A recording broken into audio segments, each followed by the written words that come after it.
often two layers to the conversation. There's the conversation about the truth of P, and then there's the deeper conversation about the reasonableness of the believers in P versus the reasonableness of the disbelievers. You know what's reasonable? Looking at facts, seeing when you're wrong, acknowledging it, and then changing your fucking mind. Let's do this.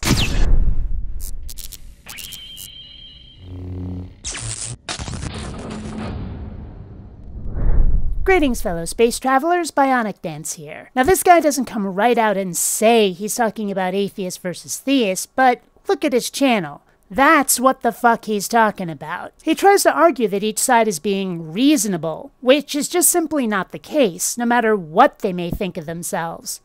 I think that if people on both sides of any proposition can recognize the reasonableness of people who disagree with them from their perspective, right? It's maybe not reasonable for them to not believe P from your perspective or to believe P from your perspective. But from their perspective, there's something about their experience on which it is reasonable for them to believe that. So what? I'm supposed to legitimize their bullshit because reasons? It'll spare their precious feelings? Like it or lump it, at some point the "you're wrong and here's why" part of this is gonna rear its ugly but quite necessary head. So where is telling them that they're being reasonable, even when they're not, going to make this party more fun? That might be the dumbest thing I've ever heard, but at least you think you're being reasonable. What kind of politically correct sophistry is that? And I think that if people can really put the light on this deeper layer of the reasonableness, it can facilitate enormous progress over this top layer of the truth of P. We have so much more we can learn from each other.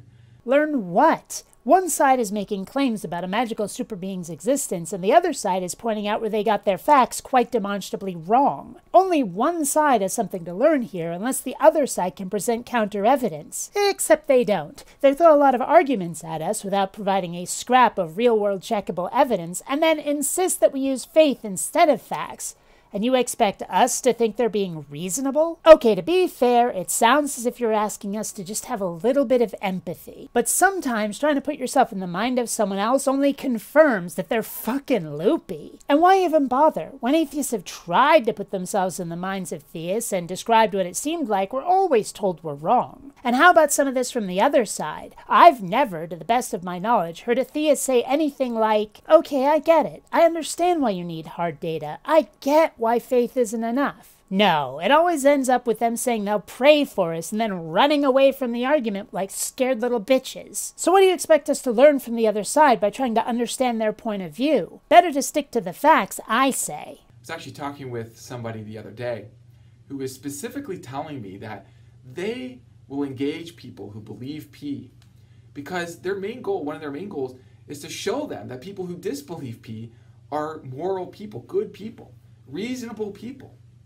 And it's sort of ironic because in this particular conversation, the believers in P, I'll sometimes hear them say that the non-believers in P are inconsistent and foolish because they don't even believe P, so why are they always talking about P if they don't even believe P? What are they doing with that?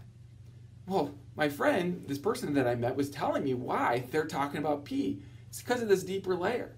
Well, bully for your friend. I talk about P because too many people who believe in it think that, as part of that belief, they have a mandate to treat other people like shit. I'm thinking, that's gotta stop. If all they did was believe, I wouldn't give any more of a flying fuck than I would about people who actually like mayonnaise on their hamburgers. Ew. I would actually make less of a deal about P than I would about whether Debbie Gibson is better than Tiffany. And I mean now, not back in junior high when that was a thing. You 80s kids will know what I'm talking about. So I don't give a rat's hindquarters about your so-called deeper layer. I just want you chuckleheads to stop pissing in my hot tub, so to speak. They're defending their own reasonableness because they feel misjudged. And I think rightly so that they feel misjudged. But what if they're not misjudged? What if they're being judged quite correctly, and they find it uncomfortable having the flaws in their reasoning being pointed out, and so they're getting defensive? The assumption here is that everybody is being reasonable. But they're not all. Some people are being quite irrational. In fact, it's that very irrationality that forms the bulk of the other side's case against them. But we're expected to treat it as though it's perfectly on the up and up. So riddle me this. How are we supposed to show that someone has their facts wrong and that their logic wouldn't work even if they had the facts right, and still honestly tell them that they've been reasonable this whole time? Explain that one to me. Now, of course, we're always stuck in our own perspectives, right? You know, like you're in a perspective, I'm in my perspective. But even though I'm in my perspective, I can have a belief that your beliefs relative to your perspective are reasonable. That is, from my own perspective, I can recognize that you're reasonable from your perspective, even if I think that only one of our perspectives is actually matching with reality. And I suppose there are some things for which this is possible. For, say, a difference in how people accomplish a task, organize a shelf, set their work schedule, or for military or gaming strategies, and so on. But we're not dealing with a why question or a how question. We're dealing with an is question. This isn't a question of perspective. It's a question of can you fucking prove it? And that's the whole problem. One side thinks that proof isn't important, that faith matters the most. And the other side thinks that's so far beyond unreasonable that you can't even see it disappearing over the horizon. And the first side thinks the second is dooming themselves for eternity by not getting on board the faith train. Do please tell me how anyone is supposed to see eye to eye on this one until they drop their pride, stop caring whether they feel misjudged, and really examine what they're thinking to find the flaws in it. I think we can get to know each other and recognize each other's reasonableness, even while we recognize that one of us has to be wrong. Again, this assumes that each side is reasonable. What do we do when one side is full of complete deludinoids and Dunning-Krugerrands who wouldn't recognize reason if it was dressed up in a one-man band suit parading around with a neon sign reading reason overhead? What then? Until next time, fellow space travelers, this is BionicDance saying don't run on automatic. Instead, please think.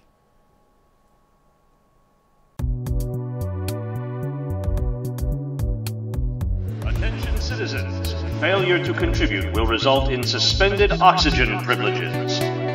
Attention citizens, failure to contribute will result in suspended oxygen privileges. Attention citizens. A thumbs up for this video is a vote for excellence and glory. Subscribe to BionicDance and make the internet great again.